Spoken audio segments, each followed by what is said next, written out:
เอาพี่น้องเอ้ยนี่แหละของมักของหัก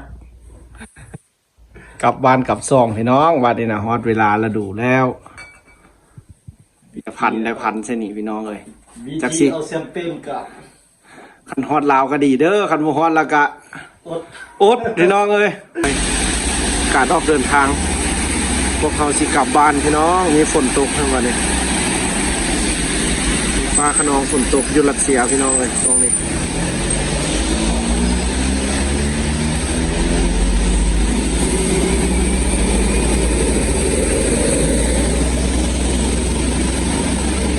สิมัวบ้านจังได้พี่น้องมาในฝนตกสินะ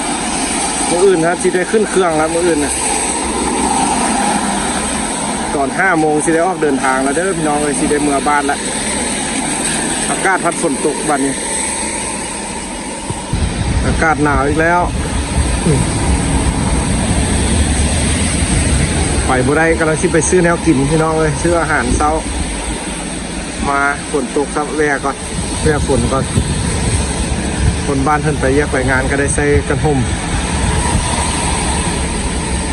โอ้ดนมีแค่นึงนะพี่น้องเลยฝนอยู่รัสเซียนะบ่ได้ตกดีคือบ้านเฮาเด้ออยู่รัสเซียนะฝน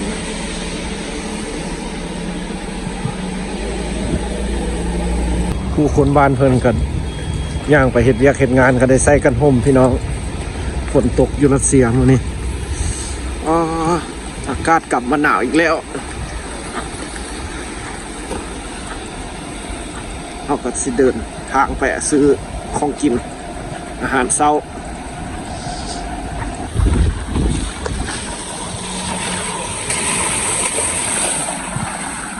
ก็ไปเวียกไปงานพี่น้องเอ้ยไปยากลำบากได้บัดเนี่ยฝนตกแล้วนะเราก็ไปซื้อกินกันลำบากคือกันโอ้ตกหนักพี่น้องเอ้ยฝนก็ตกหนักแค่บ้านเพิ่นเนี่ย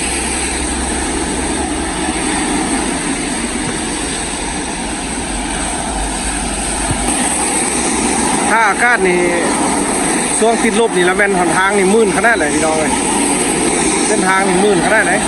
แต่อันนี้อากาศบวกซื่อๆพี่น้องการไปมากันคือวันยังแล่นรถไฟอยู่ในช่วงฝนตกนี่นะสภาพบ้านเพิ่น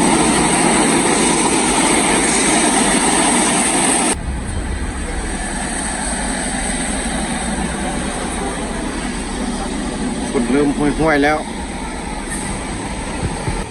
บ้านเพิ่นยังเบิ่งมวยไทย2 วันพี่น้อง274ถ่ายทอดสดที่ประเทศรัสเซียคนรัสเซียก็มักมวยไทยพี่น้อง2 วันเด้อเอาฝนในตกกระตกให้ตกว่าพี่น้องอยู่รัสเซียก็ได้จนว่าตอนนี้จน9 โมง 10 โมงแล้วก็เศร้าเอื้อนเอาได้อาหารเช้าแล้วพี่น้องเมื่องานบาทนี่นะไปย่างเพื่อไปดั่งไฟ